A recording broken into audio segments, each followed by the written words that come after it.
and welcome back. This is part 2 of gathering number 3. And we're gonna move right into activity 2. It's really quite amazing that how much time I feel like we as human beings can spend being mad at other people or events or the timing of things or circumstances. And this activity is really with the intention, it was really created to be able to move beyond this stream of thinking so that it doesn't even operate anymore. And the only way that we can do that we can move beyond it so it doesn't operate anymore, is if we really understand, the mechanism in itself of the resentment and how it works, and how if it's not about this, it'll grab onto that and that and that and that. And it's really about just getting to know that part of ourselves and then being able to see what allows it to function and operate, and then choosing not to do that. And so we go into that a little bit in this activity. So I'll read it. We'll go through it pretty quickly. It says, think of somebody in your life that you may be having a hard time with. Bring this person to mind, and I'm sure a story will come along with this image.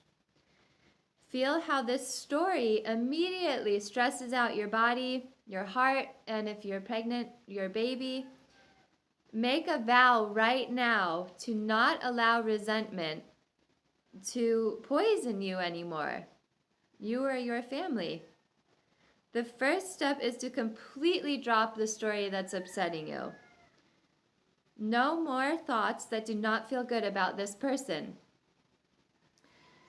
In this storylessness, it should be relatively easy to send this person love.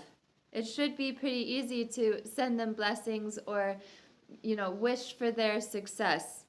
And I want to just take a pause right here and say something, which is that last night I had this different experience happen, and I really realized that in every single moment we have an opportunity to either be cursing somebody or loving somebody. And it's really, if we have a good relationship with ourselves, then we're going to be naturally loving other people. But if we don't have a good relationship with ourselves or with our thoughts, or if we don't understand it, then it's a lot easier to be cursing other people, because we often get mad at other people because they threaten us. And what they're threatening is our sense of security, or they're really making us feel certain beliefs that we're believing, which is just an opportunity to see, like, oh, I'm believing that there's something wrong with me, or that I'm not good enough, or these really core limiting beliefs that have been operating for so long that can get triggered by certain people.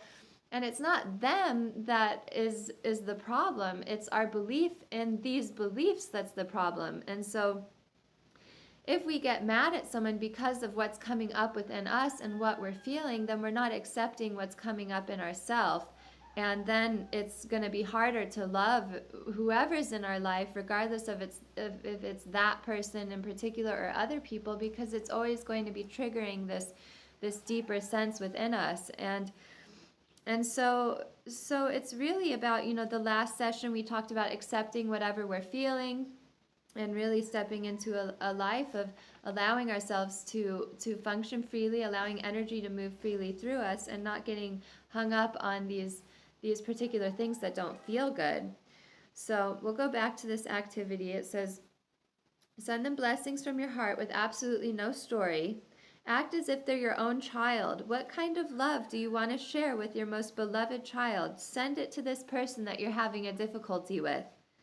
Now drop the idea of that person completely and give yourself the gift of saying this affirmation at least 3 times. I forgive everybody in my life, including me. At least 3 times. Really let that sink in, because this is the most important thing. If we can move beyond our self-identity and being mad at other people and having resentment and blame be such an operating mindset, heavily operating mindset, then there's a lot that can open up in regards to how we can use our mind and the potential that we can tap into. And so anytime you notice yourself immersed in a story about anything or anybody, especially if it doesn't feel good, remember this practice. You might be walking down the street and realize that you're in a narrative, and then, completely just drop the story and realize, what are you doing? You're walking down the street right now. You don't need to be thinking about something that doesn't feel good at all. So, yeah, be as real as you can be with yourself. What's going on right now? And I had a dream a little bit ago I wanted to share with you, where I just had this person come up to me and tell me that the secret to health is sending other people love and blessings. And, it's really so simple. Like, wow, could that be it? Really? If we just love ourselves and if we send other people love, we may have the most incredible health possible. Why not try it? It feels amazing. So, and my son always says this, he's so sweet. He goes, Mama, send everybody everywhere blessings, love and blessings. I say, okay, Isaiah, I can do that. And we often walk by, we have this huge water tank on our road, and we often walk by it, and it supplies all of the water for upcountry Hawaii. And so it's a big deal, and it's right on our driveway practically. And so every time we walk by, we always send it love and blessings, because it's like, how many people are going to be consuming that water, and just giving it the extra prayer, the extra blessings, the extra intention. Who knows what that does? And maybe you don't believe in intentions, and that's fine, but if we're giving birth every single second to our thoughts, then why not make them be positive ones and good ones, and just see if that can help with changing the direction that our world is going.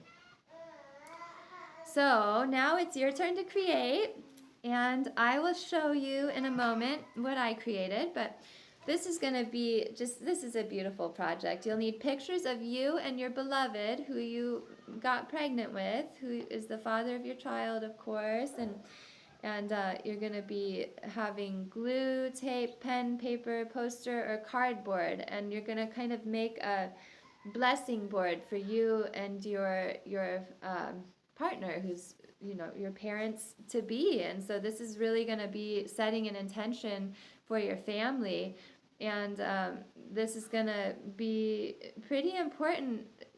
Your relationship with your beloved is really going to reflect your relationship with yourself. And so find pictures that really feel good to you. When you look at them, you think of how wonderful of a relationship you're in. And sometimes it can be a little bit challenging, because things change as time goes by, and you might see certain pictures and be like, oh, we don't do that anymore. But just allow that to be there, and it will change, and eventually it will bring about the gratitude that is there for where you are now with your beloved. And so you're just going to fill the board with a bunch of pictures, write in certain song lyrics that are meaningful, or prayers, or appreciation, or anything you want, really. And I'll show you mine. Once again, I used some cardboard, recycled cardboard. Don't have to buy anything specific, but I just put tons and tons of pictures of my beloved and our family, and I put some different prayers and wedding vows and some questions for us. How can we be even more free together? How can we love ourselves, each other, and life even more? How would it feel to live a life full of purpose and complete fulfillment together as a family? And just questions like that. Just really set your intentions. And I have a little excerpt up here that's about just remembering our dances together and different special things we've been through. And so I'll post this on the website too. So this is really a beautiful thing for you. You can post it wherever you'd like, in your home, wherever makes you happy, whenever you see it. And next gathering, we'll be covering chapters 11 to 14 of Sunlight for a Rainbow, and gathering 4. And I really appreciate you guys being here. This felt like one of the most powerful and important telecourses to share. And so thank you so much for receiving it. I hope it's so beneficial for you, and that you enjoy your project. And we'll see you next week.